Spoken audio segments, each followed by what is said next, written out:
Assalomu alaykum aziz yurtdoshlar, qadrli teletomoshabinlar.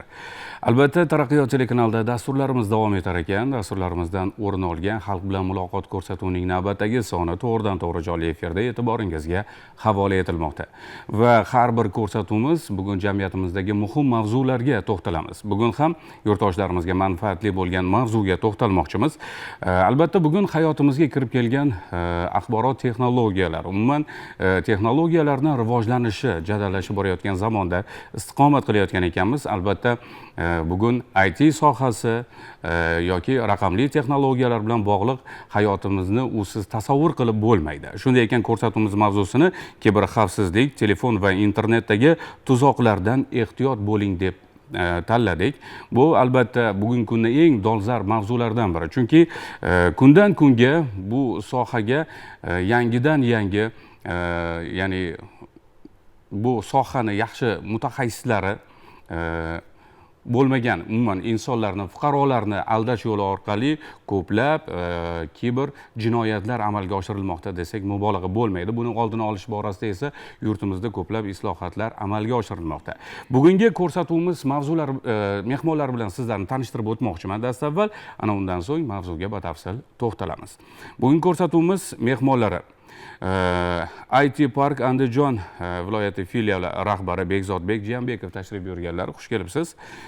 Navbatdagi mehmonimiz Andijon shahridagi Shahidtepa jome masjidi imom xatibi Qobiljon domla Isoqov tashrif buyurganlar. Xush kelibsiz. Va yana bir mehmonimiz Andijon viloyati ichki ishlar boshqarmasi tezkor qidiruv xizmati kiberxavfsizlik bo'limi mas'ul xodimi kapitan Qutbiddin Madaliyev tashrif buyurganlar. Xush kelibsiz.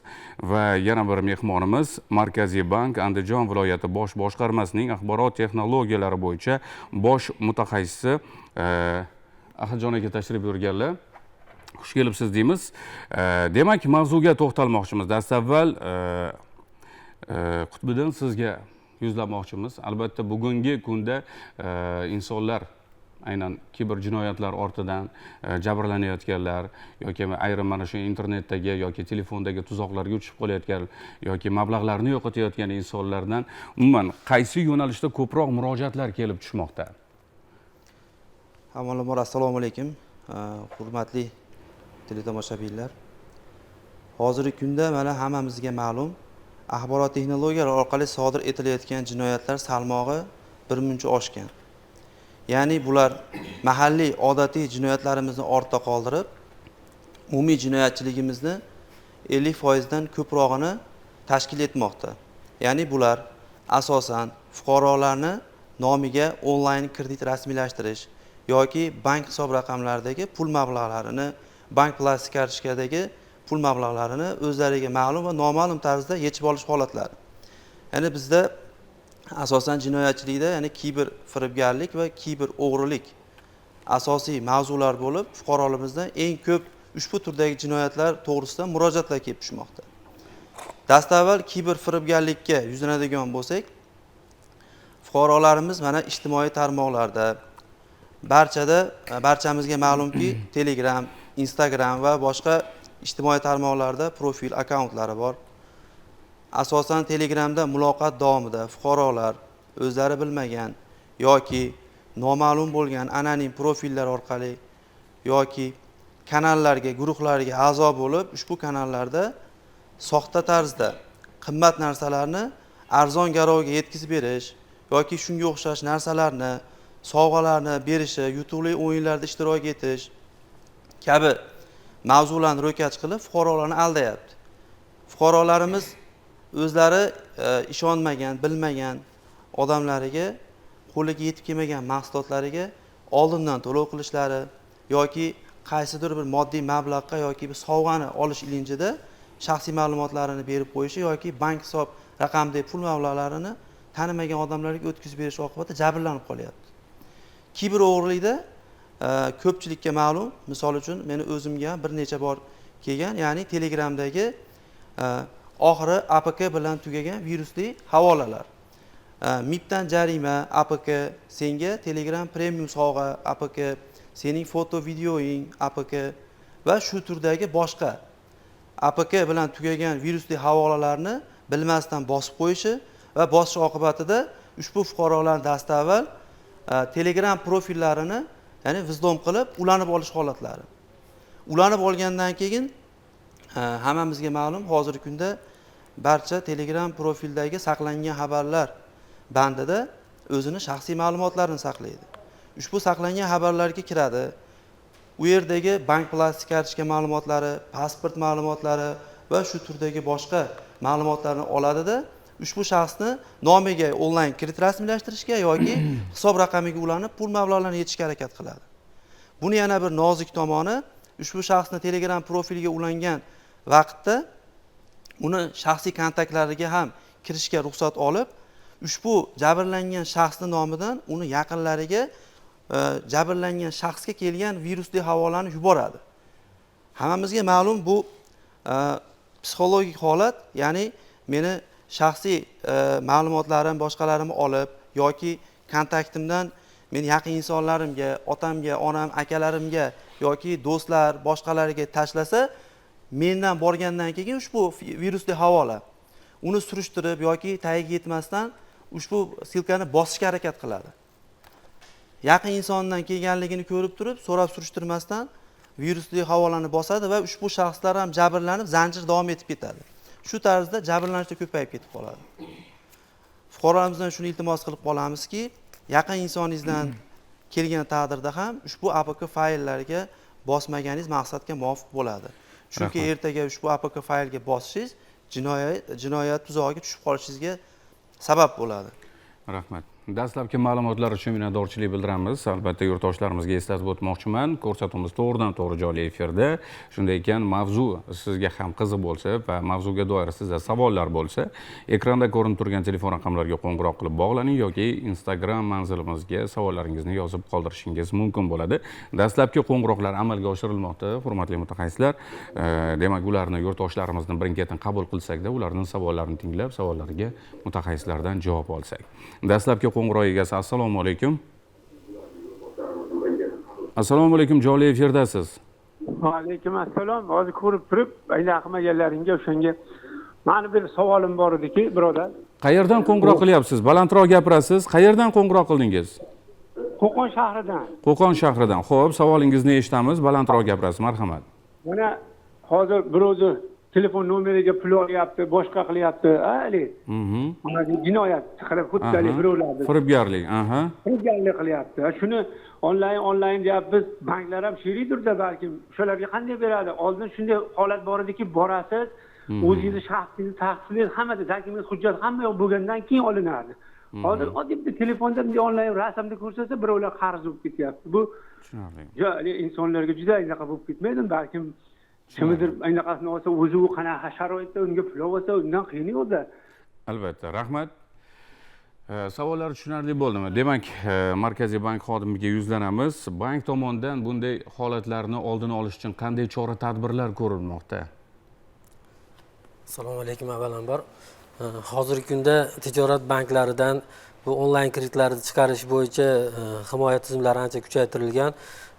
Bu hozir fuqaro aytayapti, mana onlayn tarzda telefondan olib qo'yapti, deyapti. Bu bo'yicha biz ham mahallalarda, tashkilotlarda, ishxonalarda fuqarolar bilan ko'p uchrashib, fuqarolarning kiber madaniyatini oshirish bo'yicha sa'y-harakatlar olib borilyapti. Asosan bu yerda kiber firibgarlar to'g'ridan-to'g'ri telefonni buzib kirish imkoniyati yo'q.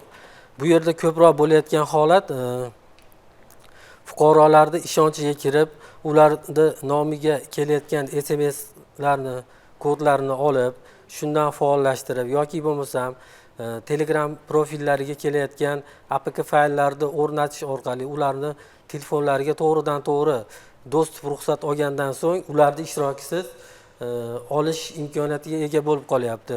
Buni oldini olish uchun fuqarolar bilan suhbatlashganda, xalq bilan suhbatlashganda ularga mana shu kiber madaniyatni oshirish bo'yicha tushunchalar berib boryapmiz.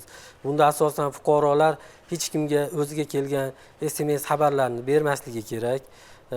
Bundan tashqari telefoniga qanday ilovalar o'rnatilayotganini o'zi nazorat qilib borish kerak bo'ladi.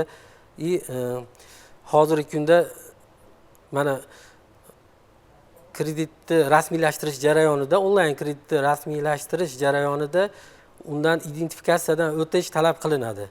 Ya'ni uni o'zini shaxsiy ma'lumotlari, pasport ma'lumotlari, jishir, shunaqa rekvizitlar kiritilgandan keyin oxirida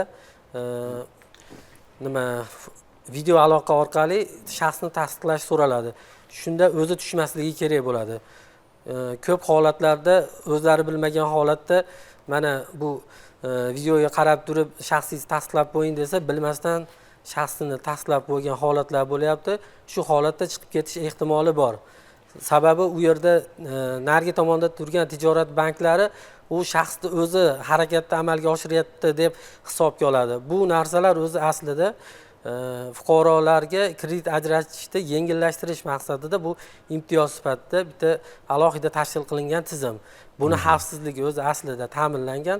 Faqatgina fuqarolarimiz hushyor bo'lsa, boshqa uchinchi shaxslarga ma'lumotlarni bermagan holatda hech qanday kreditlar chiqib ketishi kuzatilmaydi. Navbatdagi yurtdoshimiz bog'lanib ulgurgan. Assalomu alaykum. Assalomu alaykum. Yaxshimisiz? Va alaykum assalom. Qayerdan qo'ng'iroq qildingiz? Men Surxondaryo viloyatidanman. Surxondaryodan. Juda ham yaxshi. Savolingizni eshitamiz. Qarang, men Yevropada ishlaganman-da, mana shunaqa noxush hodisalar, kimdir kiberhujumga uchramoqchi bo'lsa, birdan telefon bo'ladi bankdan. Bizda ham xuddi shunaqa vaziyatlarda bank xodimlari telefon bo'lib, siz haqiqatan o'zingizmi, bizdan nomimizdan kredit olyapti deb ogohlantirish, shunaqa vaziyatlarni yo'lga qo'yish iloji bormi? Men Yevropada ishlayman. Shunaqa bir noto'g'ri amaliyot bo'lganda birdan menga bank xodimi telefon qiladi yoki ovozli xabar yoki SMS yuboradi. Banklar keyin agar atvet qilmasangiz birdan bloklab qo'yib, ertasi kun o'zingiz keling, pasportingiz bilan ochaman deydi. Shunaqa narsalarni yo'lga qo'yish xavfsizlikni kuchaytiradi deb o'ylayman-da, agar iloji bo'lsa. Rahmat, juda ham o'rinli fikrlar. Qo'ng'iroq uchun, fikr mulohazalar uchun, takliflar uchun rahmat. Va biz mutaxassisga yuzlanamiz, mutaxassisdan javob olamiz. Bugungi kunda O'zbekistonda ham bu amaliyot amalga oshirilyaptimi yoki rejada bormi? Bugungi kunda bu amaliyot tijorat banklari tomonidan amalga oshirilyapti. Hozir mana fuqaro hamma daniylarini kiritib, o'zini harakati bilan onlayn kredit olmoqchi bo'lib, hamma jarayonlar oxiriga yetgandan so'ng u kutish rejimida o'tadi. Kutish rejimiga o'tgandan keyin uni shaxsiy telefoniga SMS tarzida xabarnoma keladi. U yerda yoziladi, agar sizning nomingizga manaqa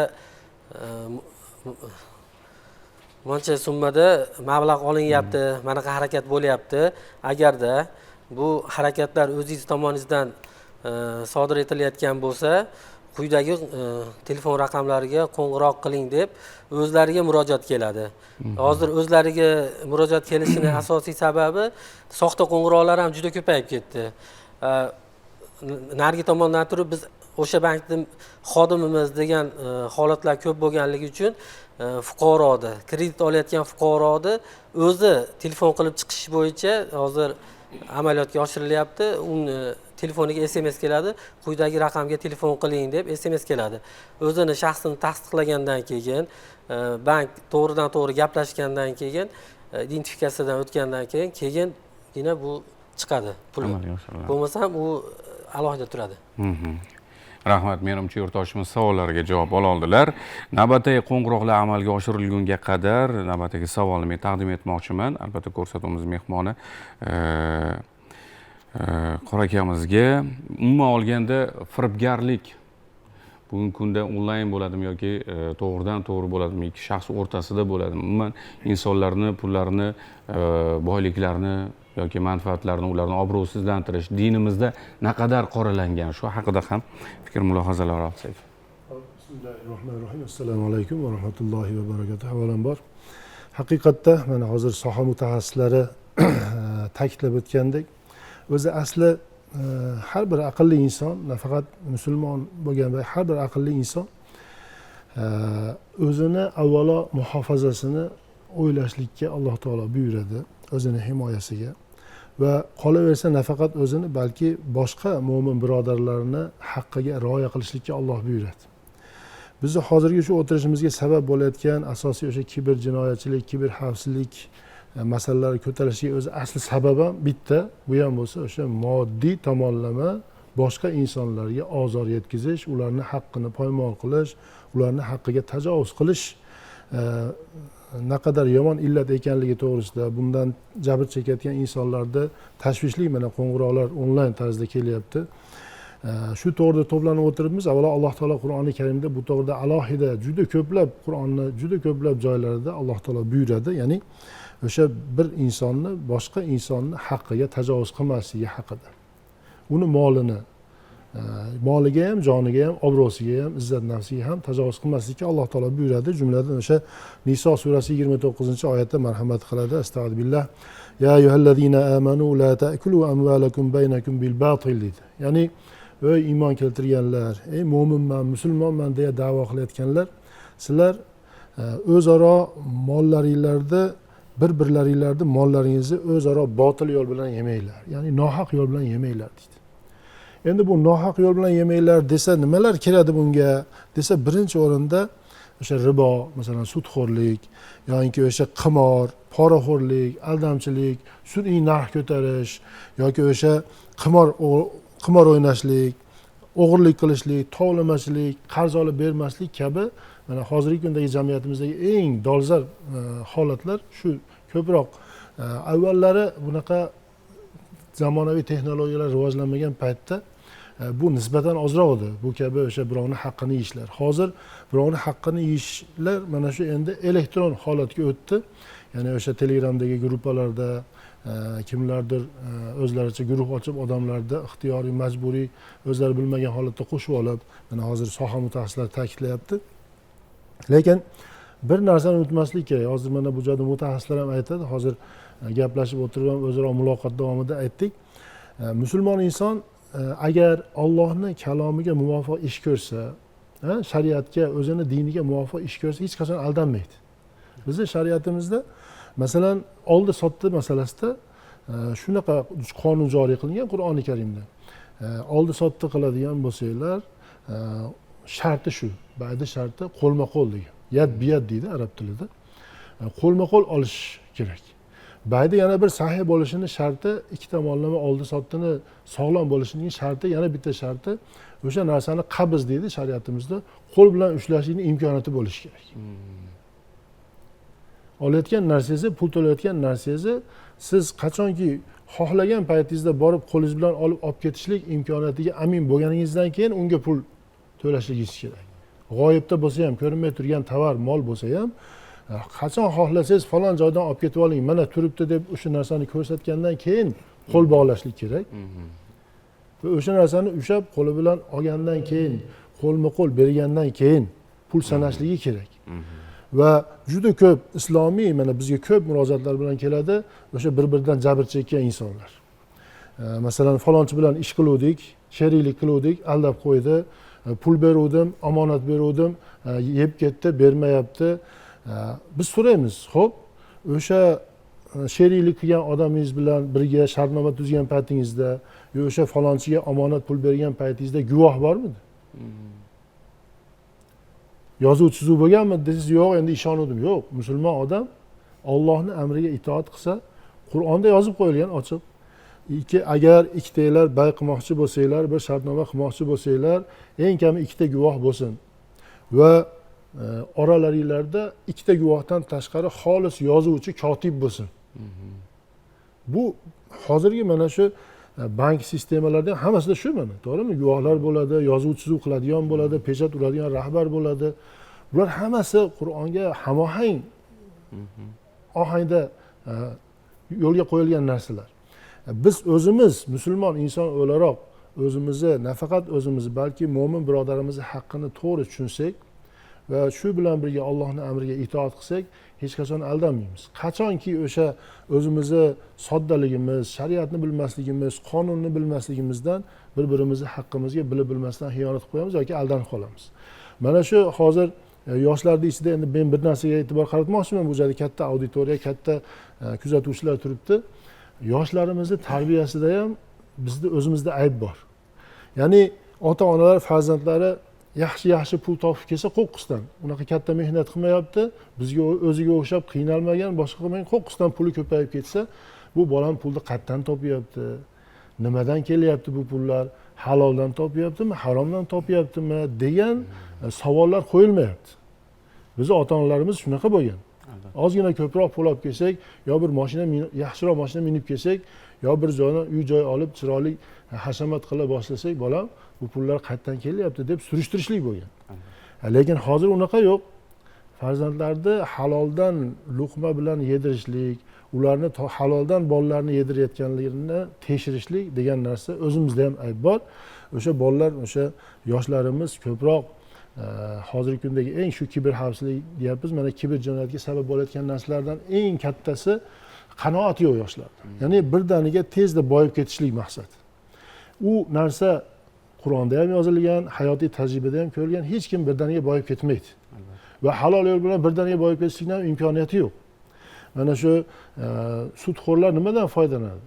Mana shu firibgarlar nimadan foydalanadi desa, o'sha yoshlarga qilayotgan targ'ibotini ko'rsangiz, reklamasini ko'rsangiz, bir soatda deydi, mana o'sha ijtimoiy tarmoqlarda keladi, bir kunda $500 boyishni xohlaysizmi deydi. Bu jarangdor narsa, har kimda o'ziga tortadigan narsa, lekin o'sha farzandlarimizga qanoatni, halollikni o'rgatsak, Allohning amrini buyursak, ko'rsatsak, Qur'ondagi, shariatimizdagi, dinimizdagi ota-bobolarimizdan kelayotgan milliy qadriyatlarimizni, o'sha ota-bobomiz bizni qanaqa tarbiya qilgan bo'lsa, farzandlarimiz shunaqa tarbiya qilsak, inshaalloh maqsadga muvofiq bo'ladi.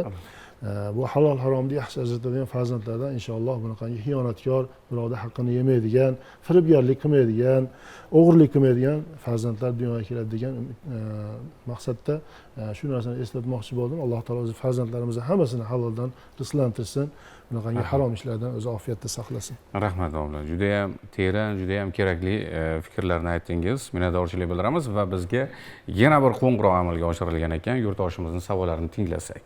Assalomu alaykum. Assalomu alaykum. Va alaykum assalom. Qayerdan kim tanishib olamiz? Qo'rg'ontepadan Diyorbek. Diyorbek, savolingizni eshitamiz. Bugungi bo'lgan holatimizda pochchamga oylik berilgan harbiy qismda. U pochcham o'zini dadasining kartasiga pul tashaganda, o'sha oyligini tashaganda, u dadasiga olingan karta Hamkor bankdan kredit anaqasiga olingan, foydalanishga olingan karta bo'lgan u. Shunga kartasiga pul tashaganda Hamkor bankda o'zini foizini yechib oladigan foizini yechib olingandan tashqari 7 million chenta ham qolgan summa qayergadir yo'qolib qolganini hozir hech kim bilmayapti-da. Shuni qanday aniqlasak bo'ladi? Aniqlasak bo'ladi. Rahmat. Men to'liqroq javob berishga harakat qilaman. Xo'p, birinchi navbatda ushbu bank plastik kartochkada pul mablag'lari sizga noma'lum tarzda yo'qolib qolsa, 102 yoki 1102 va yaqin hududiy ichki ishlar bo'limiga zudlik bilan murojaat qilish kerak.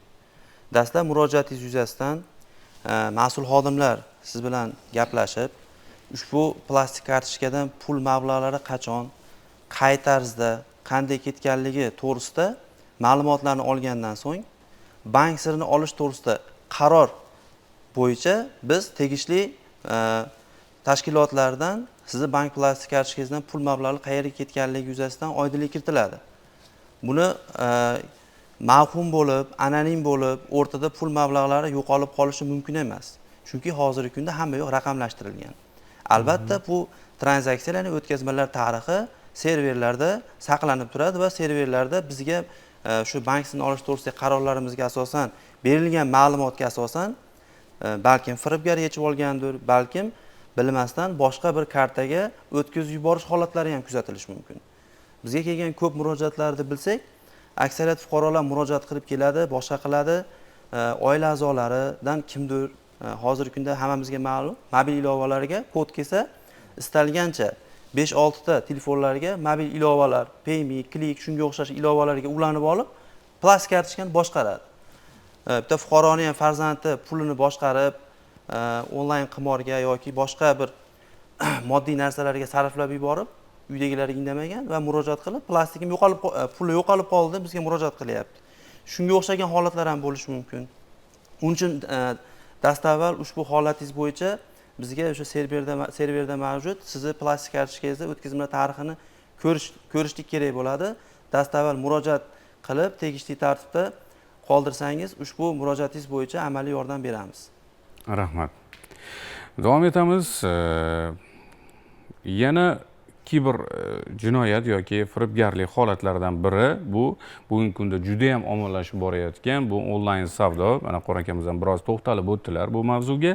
Onlayn savdolar. Va albatta bugun yurtdoshlarimiz, fuqarolarimiz orasida huquqiy bilimni yetishmasligi yoki bugungi zamonaviy texnologiyalar bilan ishlash bilimlarini yetishmasligi juda ko'p muammolarga sabab bo'lmoqda. Bugungi kunda onlayn savdo qilishda ham ayrim muammolar yuzaga kelmoqda. Oldindan pulni to'lashadi va xarid qilmoqchi bo'lgan tovar vaqtida yetib kelmaydi, umuman kelmay qolishi mumkin yoki o'rniga boshqa bir tovarning kelishi yoki umuman yaroqsiz holatdagi tovarning kelishi, aldamchi holatlarning yuzaga kelishi borasida. Demak, biz yana bir mutaxassisimiz bor, Bekzodbek, marhamat, sizga yuzlanamiz. Mana shunaqangi holatlarda fuqarolar nimalarga ahamiyat berish kerak onlayn savdolarni amalga oshirish uchun? Albatta, hozir aytib o'tganingizdek, onlayn savdolar hozir mana hozirgi zamonimizda juda ham rivojlanib ketdi. Bu o'zimiz har bir oila a'zolarimiz, har bir atrofimizdagi insonlar bu onlayn savdolardan foydalanib kelishyapti. Bunda holatlarda hozir yuqorida ta'kidlab o'tganingizdek, har xil firibgarlik holatlari ham ko'p uchrayapti. Bunda asosan o'zlari buyurgan tovari yetib kelmasligi, aytilgan tovar kelmasligi yoki kelgan tovari o'sha to'lagan summasiga to'g'ri kelmasligi holatlari uchraydi. Bunday holatlarda avvalambor bu xalqimiz orasida kibermadaniyat degan tushuncha bor. Shuni oshirishimiz kerak. Ya'ni biz har birimiz shu onlayn savdolardan foydalanayotganimizda ishonchligiga u saytda yoki o'sha kirayotgan har xil botlarimizni ishonchligiga e'tibor qaratishimiz kerak. Bunday ishonchli biz prilojenelarni qayerdan olamiz? Albatta biz bu mobil qurilmalarimizga o'rnatilgan iOS va boshqa qurilmalarga o'rnatilgan mobil prilojenelar orqali, ya'ni Play Market va boshqa huquqiy tomonlama to'g'ri bo'lgan mobil ilovalardan foydalangan holda ishlatishimiz kerak bo'ladi va bunda telegramlarda keladigan har xil botlar yoki Instagramlarda chiqadigan videolar orqali onlayn savdolar qilish tavsiya qilinmaydi. Bunda ishonchlilik taraflama odamlarni kibermadaniyatini rivojlantirib borishimiz kerak, bu ishonchsizlikni. Mana shunaqangi holatlarda qayerga murojaat qilish kerak? Yana sizga yuzlanamiz. Bundan qanday tartibda, necha kunda ishlar ko'rib chiqiladi va bugungi kunda mana shunaqangi holatlar ham murojaatlar bo'lyaptimi va ular qay darajada ijobiy hal qilinmoqda? Chunki O'zbekistonniki bo'lmagan ilovalardan ham onlayn savdolarni amalga oshirayotganlar bor. Endi bizga kelayotgan murojaatlar statistikasini ko'radigan bo'lsak, ko'proq fuqarolar osonroq, ya'ni o'zlari foydalanayotgan Telegram messenjeridagi har xil kiyim savdosi yoki bitoviy texnika, o'sha maishiy jihozlar yoki shunga o'xshash tovarlarni arzon sotayotgan kanal yoki gruppalar orqali sotib olishga harakat qiladi. Ya'ni bizga ma'lumki, Telegramda hozir O'zbekiston Respublikasidan turib boshqa bir davlatlarni davlatlariga tegishli bo'lgan abonent raqamlariga pul evaziga akkauntlar sotib olish mumkin. Ushbu akkauntlar orqali, misol uchun Amerika Qo'shma Shtatlariga, Pokiston shunga o'xshagan anonim bo'lgan profillar sotib olib, o'sha profillar orqali o'zini maqsadini amalga oshirish maqsadida kiber firibgarlar kanal ochadi va kanalni rivojlantirish maqsadida eng qimmat narsani arzon garovga sotishligini aytib joylaydida yetkazib berish xizmatlari va bo'lib to'lashligi deb turib odamlarni ruhiyatiga ta'sir qilib, yana ham o'ziga chorlaydi. Ertaga fuqarolar buni ko'radida, yetkazib berish ham bepul ekan, ham bo'lib to'lasam bo'ladi ekan va foizlari yo'q ekan, shu bo'lib to'lagan bilan deb turib, o'sha narsani sotib olishga harakat qiladida, shoshla pisharlik bilan o'sha mahsulot sotib olish uchun ushbu firibgar yuborgan bank plastik kartochkasiga pul mablag'larini o'tkazib beradi. Endi bu yerda fuqarolarni ongida bir narsa shakllanib qolgan, menga bank plastik kartochka O'zbekistonnikini beryapti-ku, misol uchun Humo to'lov tizimiga yoki Uzcard to'lov tizimiga tegishli plastik kartochkani beryapti-ku degan narsa bilan o'tkazib beradi. Lekin amaliyotda unaqa emas. Karta plastik kartochka aniq ber degani bu ushbu jinoyat shaxs aniq degani emas. Bizda amaliyotda drop card degan narsa bor, ya'ni ushbu jinoyat shaxslar bu narsani izini yo'qotish maqsadida avvaldan reja tuzadi. Ya'ni qanaqa? Anonim bo'lgan o'sha profil orqali yana bir O'zbekiston fuqarosi bilan muloqot qilib, muloqot davomida ushbu fuqarodan ma'lum bir pul evaziga plastik kartochka olib berishi yoki onlayn ravishda hamyon ochib berishligini so'raydi. U identifikatsiyadan o'tib, o'sha verifikatsiyadan o'tib, unga onlayn hamyon yoki bank plastik kartochkani olib berib yuborishi, ushbu bank plastik kartochkalarini kimga olib berganligini bilmasdan ushbu kiber jinoyatchi ushbu shaxsni plastikdan foydalanib, u shaxsni jabrlanuvchi shaxs pul mablag'larini tushirib, uni nomidan ish ko'rish holatlari kuzatiladi. Ertaga u kartani orqasidan borib yoki ushbu shaxsga tushgan pul mablag'lari qayerga ketganligi orqasidan borib pul mablag'ini topish imkoniyati ancha qiyin masala. Shuning uchun avval pulni o'tkazishdan oldin mahsulot qo'limizga yetib kelib, uni ishonchliligiga, mahsulotni sifatliligiga va ushbu shaxs firibgar emasligi ishonch hosil qilish kerak. Mobil ilovalar orqali bo'layotgan savdo platformada ko'p fuqaro adashyapti. Ya'ni Instagram, Facebooklarda bilsanglar ijtimoiy tarmoqlar reels ko'rib o'tirgan vaqtda kelgan prilojenalar bor. Bular xavfsizlik jihatdan talabga javob bermaydi. Yuqorida mutaxassisimiz, IT Park mutaxassisimiz ta'kidlab o'tgandek, eng xavfsiz mobil prilojenalar sertifikatlangan xavfsiz prilojenalar, ya'ni Android operatsion sistemada ishlovchi, ya'ni Play Marketdan mobil ilova tortishimiz mumkin yoki shu iPhone telefonlarini ishlatuvchi iOS operatsion sistemadan mobil ilovalar tortgan maqsadga muvofiq. Chunki reelsdan kelgan ustanovka qiladi, telefoniga o'rnatadi, yo virus bo'lishi mumkin yoki shu kiber firibgarga tegishli mobil ilova bo'lishi mumkin.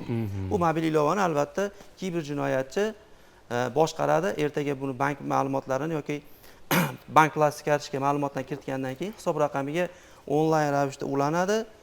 Uni orqasidan pul yechilish holatlari va ertaga bankdan onlayn mikroqarz shunga o'xshagan pul mablag'larini olib qo'yish holatlari kuzatiladi. Rahmat. Yurtdoshlarimizga juda ham kerakli bo'lgan, foydali bo'lgan ma'lumotlar taqdim etilmoqda. Navbatdagi savol.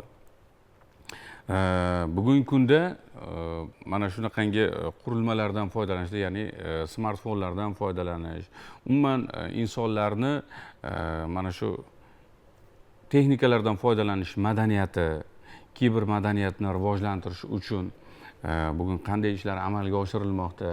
Bugun yurtimizda ko'plab bu sohaga, IT sohasiga oid bo'lgan ko'plab o'quv markazlari bor. Ular tomonidan qanday takliflar berilmoqda yoki davlat tomonidan yana qanday imkoniyatlar yaratilmoqda? Va yurtdoshlarimiz bilamizki, to'liq aynan smartfonlardan to'liq foydalana olmaydigan, umuman ijtimoiy tarmoqlardan to'liq foydalanishni bilmaydigan insonlar bor. Telegram akkauntlar, umuman akkauntlarni ko'chirib, boshqa qurilmasiga o'tkazish yoki yangilash, umuman bunaqa sohada ko'plab bilimga ega bo'lmagan insonlarimiz ko'p, yoshi katta insonlarimiz ko'p. Ularni savodxonligini oshirish borasida yoki mana shunday qurilmalarni xarid qilishda ham ayrim muammolar bor. Hujjati bo'lmagan, korobkasi bo'lmagan yoki umuman davlat ro'yxatidan o'tmagan qurilmalarni ham sotib olish oqibatida yana firibgarlarni tuzoqlariga tushib qolish holatlari bor. Shunday ekan, marhamat, yana mutaxassislarimizga yuzlanamiz. Avvalambor hozirgi kunda ijtimoiy hayotimizda shu muammolar mana siz ta'kidlab o'tganingizdek ko'p uchrayapti hammada. Bunga yechim sifatida biz tomonimizdan shahar tumanlarimizda 16 ta IT sentrlarimiz tashkil qilingan va bu yerda siz hozir yuqorida aytib o'tganingizdek kompyuter savodxonligi va shu ijtimoiy hayotimizda eng dolzarb bo'lgan muammolarni o'rgatadigan maxsus kurslar tashkil qilingan. Shu fuqarolar bemalol shu kurslarga qatnagan holda o'zini shu zamonaviy hayotdagi bilimlarini yana ham orttirishi mumkin. Va albatta bu kurslarimiz hamyonbop narxlarda qilib belgilangan va bundan tashqari shu kompyuter savodxonligi kurslarimiz davomida shu hozir aytib o'tganingizdek mobil telefonlardan foydalanish, ya'ni akkauntlar ochish, ijtimoiy tarmoqlardan to'g'ri foydalanish kabi muhim dolzarb masalalar ham yechimlari mavjud. Tushunarli. Marhamat. Sizga ham murojaat qilsak, bugungi kunda mana shunday qurilmalarni xarid qilishdagi firibgarlarni domiga tushib qolish holatlari. Ushbu eng ko'p murojaatlardan, ko'p tushadigan murojaatlardan biri ushbu ya'ni hozirgi kunda fuqarolarimizda har birida mobil telefon apparatlari mavjud. Telefon apparatim tushirib yo'qotib qo'ydim yoki telefon apparatini o'g'irlatib qo'ydim jamoat joylari deb murojaat bilan kelishadi. Endi ushbu turdagi murojaatlar bo'yicha biz tegishli o'sha vakolatli organ xodimlari telefon apparatini qidirish maqsadida Uzime kompaniyasiga ushbu telefon yo'qotilganligi, qidiruvdaligi bo'yicha qora ro'yxatga telefon apparatlarini, ya'ni IMEI raqamlarini kiritamiz. Hammamizga ma'lum, har bir telefon apparatida bitta sim kartali ishlaydigan telefon apparatida bitta IMEI yoki ikkita sim kart ishlaydigan telefon apparatlarida ikkita IMEI bo'lishi mumkin. Ushbu IMEI raqamlarini qora ro'yxatga kiritganimizdan so'ng ushbu telefon apparatini o'g'irlagan yoki tushirib qo'yib yo'qotilgan joydan topib olib foydalanayotgan shaxslar to'g'risida bizga ma'lumot kelib tushadi. Ya'ni ko'p fuqarolarimiz ushbu turdagi telefon apparatlarini savdo do'konlaridan sotib olishda xatolikka yo'l qo'yapti. Ya'ni hujjatsiz telefon apparatini qutisi yo'q holatda sotib olib, ertaga vakolatli organ xodimlari chaqirib shu telefon apparatini bayonnoma tarzida o'z tegishli bo'lgan o'sha murojaat qilgan telefon apparatini haqiqiy egasiga qaytarib berishyapti. O'rtada telefon savdo do'koni bilan fuqaro o'sha telefon apparatini sotib olib, ham telefondan, ham pulidan kuyib, ertada o'rtada sarson bo'layotgan fuqarolarimizga diqqat bilan eshitib turishni iltimos qilib qolamiz. Shu telefon apparatini sotib olayotgan vaqtda yulduzcha panjara 06 reshotka kodini tersa, har bir telefon apparatini IMEI kodi chiqadi. Takrorlab aytaman, yulduzcha panjara 06 reshotka. Ushbu chiqqan IMEI raqamlarini oddiy qilib 1170 raqamiga SMS orqali yuborsa, shu SMSda Uzime kompaniyasi tomonidan dastlab ushbu telefon apparati O'zbekiston Respublikasida Uzime kompaniyasidan ro'yxatdan o'tganligi to'g'risida ma'lumot. Oldin 30 kun edi, hozir 60 kun. Agarda O'zbekiston hududidan Uzimedan ro'yxatdan o'tmagan bo'lsa, hammamizga ma'lum 60 kundan keyin blokirovkaga bo'linadi. Qulflanib telefon apparatini ishlatish mumkin emas. Keyingi navbatda agarda ushbu telefon qidiruvdaligi yoki o'sha fuqaro tomonidan tushirib yo'qotib qo'yilganligi uchun biz tomonimizdan qora ro'yxatga qo'yilganligi to'g'risida ma'lumot beradi. Ushbu telefon apparati hozirda ichki ishlar organlari tomonidan izlanyapti. 102 yoki yaqin hududiy ichki ishlar bo'limiga taqdim qiling degan SMS keladi. Shu joyda ushbu telefon apparati muammoliligini ko'rib yoki telefon apparatini savdosi bilan shug'ullanayotgan fuqarolarimiz ko'pchiligi savdosi yurish maqsadida ishonarli pasport kopiyasi bor, hujjatini yo'qotib qo'ygan deb turib, aldov yo'llari bilan sotib yuborish holatlari ham kuzatilyapti-da. Shu holatda shu 1170 raqamiga sotib olayotgan telefon apparatini telefon savdo do'konining o'zidan tekshirib, haqiqatan ishonchligiga o'zini nimasini ishonchini hosil qilib sotib olsa, ertaga aldanmaydi va o'rtada sarson bo'lmaydi. Rahmat. Juda ham kerakli bo'lgan ma'lumotlar. Bu ham albatta har tomonlama ishonch hosil qilgandan so'nggina xarid qilishingizni tavsiya qilamiz. Davom etamiz. Albatta ko'rsatuvimiz mavzusiga doir agar savollar bo'lsa, qo'ng'iroqlar bo'lsa qabul qilishga tayyormiz. Yoki Telegram manzilimizga esa bir qancha savollar kelgan, lekin savollar ko'rsatuv mavzusiga doir emas. Hurmatli yurtdoshlarimizdan iltimos qilamiz, aynan mavzuga doir bo'lgan savollar yo'llashingizni.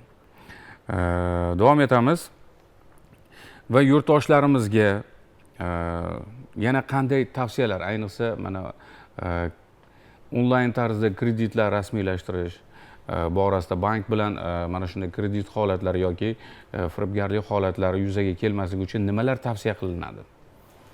Birinchi navbatda fuqarolarimiz ko'p xato qiladi. Ijtimoiy tarmoq orqali hozir ommaviy bo'lib ketgan, ya'ni Telegramda bir-biriga shaxsiy ma'lumotlarni almashinuv bo'ladi. Kim bilandir oldi-berdi masalasi yoki qarzi bo'lsa, bank plastik kartochkani rasmga olib tashlab ol yoki karta raqamlarini boshqasini tashlasang, pulimni qaytaraman deydi. Fuqarolar uni erinchoqlik bilan rasmga oladida Telegramdan ushbu bank kartani to'liq ma'lumotlari bilan amal qilish muddatlari bilan tashlab beradi. Endi to'g'ri, nariga ikkinchi shaxs o'ziga tanish, ertaga uni aldamasligi mumkin. lekin yillar o'tgandan so'ng ushbu Telegram profilni yoki o'sha Telegram profilga ochilgan raqamni boshqa bir shaxs sotib olib yoki bir firibgar qo'shtirnoq ochgan shaxs qo'liga tushib qolsa, Telegramni tiklasa, ushbu ma'lumotlar saqlanib qoladi. Agarda udayt akkaunt qilib chiqib ketmagan bo'lsa, u saqlanib qolgandan keyin ushbu ma'lumotlarni olib aldash holatlari yoki shu plastik kartochkasini hisob raqamiga ulanish holatlari kuzatilishi mumkin. Yana bir eng qo'pol xatolardan biri, ko'p fuqarolarimiz shu ijtimoiy tarmoq profil akkauntlarini, ya'ni ikki bosqich dual etapli parol deb qo'yadi xalq tilida, ikki bosqich parolini yoqmaganligida. Yuqorida aytib o'tgandek, APK fayllar kelganda o'sha dual etapli parolini, o'sha ikki bosqich parolini yoqmaganligi sababli Telegram vizdon bo'lib, qo'shimcha nariyoqqa anonim bo'lgan jinoyat shaxsga ulanib qoladi. Agarda shu ikki bosqichli paroli bo'lsa, shu parolni tergan taqdirdagina keyin profil duplikat bo'lishi mumkin. Shu tomonlama xavfsizligini ta'minlash maqsadga muvofiq bo'ladi. Rahmat. Yana bir holat, chet eldan kelayotgan mana shunday qurilmalarni ba'zi bir mana tanish yurtdoshlarimizni murojaatlarida ko'rinadiki, qurilmalarni boshqa bir shaxslar bloklab qo'yishi, qulflab qo'yishi, boshqarishi, mana shularni ham oldini olish uchun nimalarga e'tibor berish kerak? Blokировka qilishi yoki qanaqadir bir odamni noqulay holatga tushirib qo'yadigan ovoz chiqarishi yoki bir hozir bizga ko'p murojaatlar keladi. Ya'ni pornografik video materiallar ko'rayotgan fuqarolar bu ko'pchilikda uchragan. Men telefon apparatimga SMS keldi, vaqtinchalik bloklab qo'ydi. Ya'ni biz O'zbekiston Respublikasi kiberxavfsizlik markazidanmiz, siz taqiqlangan saytlarga kirganligingiz uchun siz mancha jarima to'lashingiz kerak deb turib, firibgarlar shu kiberxavfsizlik markazi nomidan aldashga harakat qiladi. Shu virusli havolani bosib, taqiqlangan saytlarga kirib, o'zi o'sha qurilmasiga blokirovkani o'sha nimasini harakatini cheklovini qo'yishgacha o'zi olib boradi. Yoki shu Telegramga kelgan har xil virusli havolarni bosish oqibatida telefon apparati qotishi yoki o'chib qolishi mumkin. Agarda shu har xil o'ziga noma'lum bo'lmagan virusli havolarni bosmasdan, taqiqlangan saytlarga kirmasdan kiber madaniyat bilan shu kiber gigiyenani shakllantirib, to'g'ri foydalansa, qonuniy saytlarga kirib foydalansa, hech qachon telefon apparati blokirovka yoki boshqa noqulay holatlar keltirib chiqarmaydi. Yana bir kiber jinoyatning yana bir turi borki, bu insonlarning shaxsiy ma'lumotlarini yoki ularning surat, videolarini tarqatmaslik evaziga pul talab qilish holatlari. Bular haqida ham to'xtalib o'tsak. Ushbu turdagi jinoyatchilik o'zimiz tezkor tadbirlar davomida jinoyat shaxslarni javobgar qildik. Ushbu turdagi murojaatlar ko'plab tushadi. Bu yerda fuqarolarimiz hozirgi kunda mana ijtimoiy tarmoqda kimlardir blog, kimlardir ijtimoiy tarmoq faoli bo'lib, har xil kanallarni yuritadi. U yerga o'zini shaxsiy ma'lumotlarini, video tasvirlarini, foto suratlarini tashlaydi. Hozirgi kunda mana hammamizga ma'lum sun'iy intellekt rivojlanmoqda. Sun'iy intellekt orqali bir shaxsni foto suratini olib, turli xil bir uyatli bo'lgan video tasvirlarni, kontentlarni yasab, fuqaroga tashab, fuqaroga ma'lum bir pul evaziga shuni tarqatmaslikni, ijtimoiy tarmoqqa joylamaslikni vaj qilib, tovlamachilik yo'li bilan pul talab qilish holatlari kuzatiladi onlayn ravishda. Bundan tashqari, tovlamachilik holati yana nimadan kelib chiqadi? Kiber romantika deb qo'yadi bizda. Kiber romantika ya'ni virtual anonim bo'lgan profil bilan qiz va yigit ishqiy munosabatga kirishadi. Ishqiy munosabatga kirish davomida yo yigit yoki qiz o'zi bilmagan shaxsga o'zini sir saqlanish mumkin bo'lgan ma'lumotlarini, kiyimsiz holatdagi qolaversa, kiyimsiz holatdagi suratlarini tashlab berish holatlari ham bo'ladi. Unga shunaqangi ishonch hosil qilgandan keyin, ma'lum bir vaqt o'tgandan keyin sodir etadi bu tovlamachi jinoyatchilar ham. Shu narsalar qo'lga kiritgandan so'ng pul talab qilishi yoki uni hisob raqamlariga ulanishni talab qilish mumkin. Bunaqa holatlar bo'yicha Andijon viloyat Ichki ishlar boshqarmasi tezkor qidiruv xizmati kiber xavfsizlik bo'limi mas'ul xodimlari tomonidan tegishli choralar ko'rilyapti. Hududiy, mahallabay, xonadonbay tarzda ommaviy axborot vositalarida shu shaxsiy ma'lumotlaringizni, foto suratlaringizni noma'lum shaxslarga tashlab bermasligi va kiber jinoyatlardan ogoh bo'lishligi uchun doimiy ravishda ogohlikka chaqirib targ'ibot tadbirlari o'tkazilyapti. Bu yerda fuqarolarimiz agarda o'zini shaxsiy ma'lumotini yoki fotosuratlarini sir saqlasa, hech qachon tovlamachini qurboni aylanmaydi. Tovlamachi jinoyat sodir etilmaydi. Rahmat.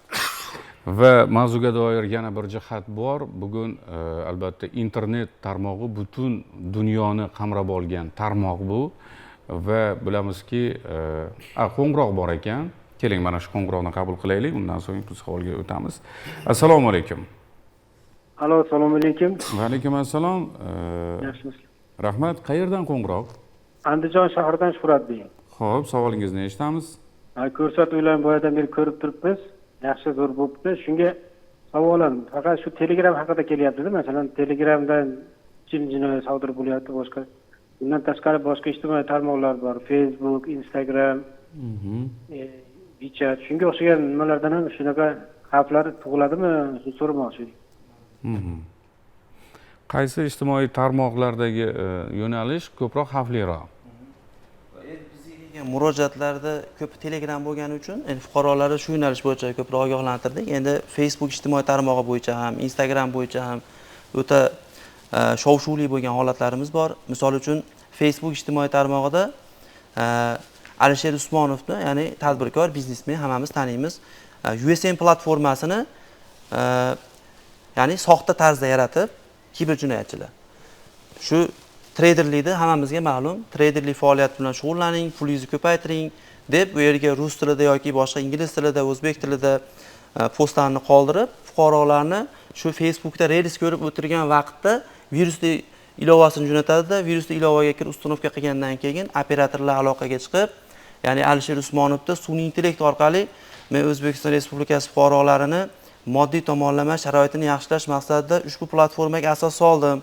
O'yning, pulingizni ko'paytiring deb aldaydi. Endi buni ko'pchilik ko'radi, realni o'zi aytayapti ekan, o'zini platformasi deb turib, sodda xalqimiz kiryapti, shu virusli havolani bosyapti. Boshqa xorijiy davlatlardan Telegram yoki boshqa ijtimoiy tarmoqlar orqali aloqaga chiqqan shaxslar ushbu fuqaroni, jabrlanuvchi shaxsni yetaklaydi. Mana bittasi o'zi misolimizda Asaka tumanidagi fuqaro 50 ming dollardan ortiq pul mablag'larini shu treyderlikda pul ko'paytiraman deb noma'lum shaxsga o'tkazib bergan. Bunda qanday bo'lyapti? 1000 AQSh dollari pul mablag'ini treyderlik faoliyatiga solyapti, solib pul mablag'larini 5000 AQSh dollari qilyapti va men buni haqiqiyligiga shu aldamasligiga ishonch hosil qilay deb turib, dastavval men bir 500 dollar pulimni yechib ko'raychi, aldaydimi yo'qmi degan nima bilan ularga murojaat qilyapti. Ular uni qarmoqqa, ya'ni bizda phishing deb qo'yadi, qarmoqqa ilintirib pulini qaytarib beryapti. Ya'ni bu ishonch hosil qilgandan keyin yana ham ko'proq pul mablag'larini tashlab, oxiri mana 50 ming dollardan ortiqroq pul mablag'larini noma'lum shaxsga, jinoyatchi shaxs tashlab bergan. Shuning uchun fuqarolardan iltimos qilib qolamiz. Soxta bo'lgan, o'zingiz ishonch hosil qilmagan turli xil ma'lumotlarga ishonmang. Yana bir shunga o'xshash ma'lumot, misol uchun o'zimga ham kelgan. Siz Nigeriya davlati yoki Shri-Lanka davlatida sizni 7-avlodingiz qirollik oilasi vakili bo'lgan, sizga 5 million dollar meros qoldi, ushbu merosni sizga jo'natishimiz kerak deb aldayapti-da. Va kulgili tuyulishi mumkin, lekin shu jabrlangan shaxslar bilan ishlaymiz. Biz ham ko'rib, ham kulgimiz, ham achinamiz. Kulgimiz keladi, achinamiz ham. Shu davlatda haqiqatdan meni avlodim bor deb turib, pul mablag'ini o'tkazib bergan shaxslar ham bor. Afsus. Shunaqa holatlarga soddalik qilmasdan, shaxsiy ma'lumotlarni tashlab bermasdan, bilmagan, tanimagan odamlarga pul mablag'larini o'tkazib bermasdan o'zimizga hushyor bo'lib, hozir hushyorlik davr talab bo'lib qoldi.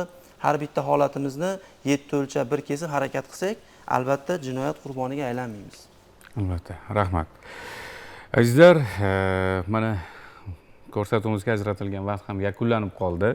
Afsuski, lekin bu mavzu juda ham katta mavzu, yo'nalishlari ko'p, yana bir necha soatlab albatta ko'rsatuvni davom ettirsak bo'ladi, lekin afsuski ko'rsatuvga ajratilgan vaqt nihoyasiga yetdi. Lekin mana shu o'tgan vaqt mobaynida o'ylaymanki yurtdoshlarimizga juda ham kerakli bo'lgan, manfaatli bo'lgan ma'lumotlarni, takliflarni bera oldik degan umiddamiz. Va bugun ko'rsatuvimizga tashrif buyurgan mehmonlarimizga minnatdorchilik bildiramiz. IT Park Andijon filiali rahbari Bekzodbek Jambekov, Andijon shahar Shahidtepa jome masjidi imom xatibi Qobuljon domla Isoq bo'ldilar, hamda Andijon viloyati ichki ishlar boshqarmasi tezkor qidiruv xizmati kiberxavfsizlik bo'limi mas'ul xodimi kapitan Qutbiddin Madaliyev bo'ldilar, hamda Markaziy bank Andijon viloyati bosh boshqarmasining axborot texnologiyalari bo'yicha bosh mutaxassisi Hayotbek Jo'rayev bo'ldilar. Sizlarga minnatdorchilik bildiramiz. Kelgusi ko'rsatuvlarimizda yana bu mavzuga qaytamiz va yurtdoshlarimizga manfaatli ko'rsatuvlar taqdim etamiz degan umiddamiz.